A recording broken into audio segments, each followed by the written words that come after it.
Hey, how's it going? Welcome back to the channel. I just thought I'd take a little bit of time and show you guys a upper body workout. Today we are doing bench, followed by some incline, then some isolation accessory movements on the triceps and the lats. Here I'm doing the pec deck. The weight I use on the pec deck for warm-up is about half, 50% of my working set. Do 15 to 20 for about 2 sets of that. Concentrating on squeezing my clavicles at the beginning of the rep, as you can see when my arms are as wide as possible, in order to get a full stretch in the chest. Doing a moving type of warm-up before you move into a static stretch is preferred because it loosens up the muscle, it starts to get blood flow into the muscle, and you get more out of your static stretch. I would very much so highly recommend that you do a thorough warm-up before you get into any type of working set, especially if the goal of your working set is to build strength, so you're going to be doing lower reps with heavier rate. I know it's common sense, but a lot of the injuries we see out there because of weightlifting in the shoulders, in the chest, in the triceps, particularly on the bench press, is because people don't warm up thoroughly enough, and that's when you start to snap your stuff up. Follow this with some lightweight bench press and gradually get heavier and before we get into our working set. Here our working set is 315 pounds for 10 sets of 2. Keeping our rep range below the rep range of 8. Anything below 8 is typically considered to be a rep range that is meant to build strength, which is obviously what we're trying to do here with 2. What we are concentrating on is exploding through the bar from the bottom position.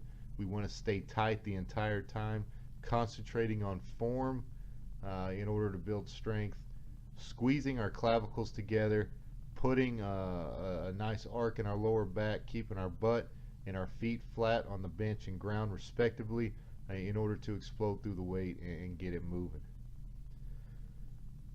Now what we've done here is we've moved over to a incline press with the barbell. The only difference between this is obviously the angle of the bench and where we bring the bar down to, which is about 3 inches below our chin, just to the top of our chest. Incline bench will work more of the upper half of the chest, whereas in bench tends to work all parts of the chest. Incline really concentrates on the upper part of the chest. So here we are concentrating on the same thing, squeezing our clavicles together, keeping our butt and our feet flat, putting a nice little bit of arc in our lower back, and concentrating on staying tight, leaving time under tension on the muscles in order to build them, in order to help get as much efficiency as a workout as we can. After we've done our 2 main lifts, which were 2 compound movements, we move over to an isolation movement, which we want to concentrate here on the lats. The wide grip lat pull downs takes the biceps out of the pull and really makes you concentrate on using the lats to keep the weight moving. We do this at 4 sets of 12, so as you can see our rep range has increased. Naturally the weight that we use is going to decrease. When we do our accessory lifts, we want to concentrate on getting the reps rather than the weight. So if we cannot get our full set of 12 on this set with the weight, then we will decrease the weight, so in the next set we will be able to get our full sets of 12. On my accessory lifts, getting the full amount of reps is more important than the amount of weight that I'm using.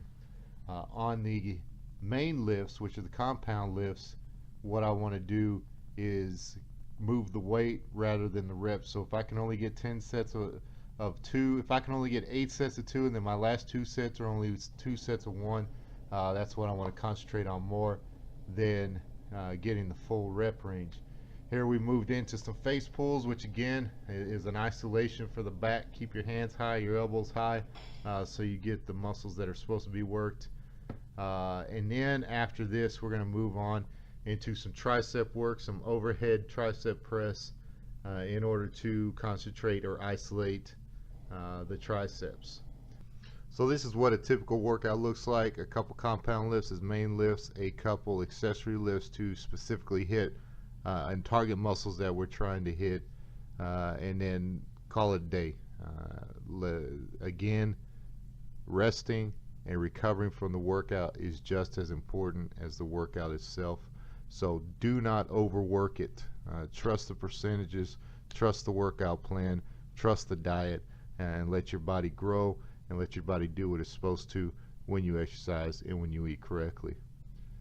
Thanks for checking out the workout, and we will talk to you later. Hey, once again, before we close out, just want to talk real quick about setting goals. We've all accomplished goals in our lives. We've all been successful when trying to attain a goal, and the thing that those goals had in common is we had a plan. We had a way and a direction in which we were going, and we knew how we were going to accomplish that goal, and lo and behold, we did accomplish it.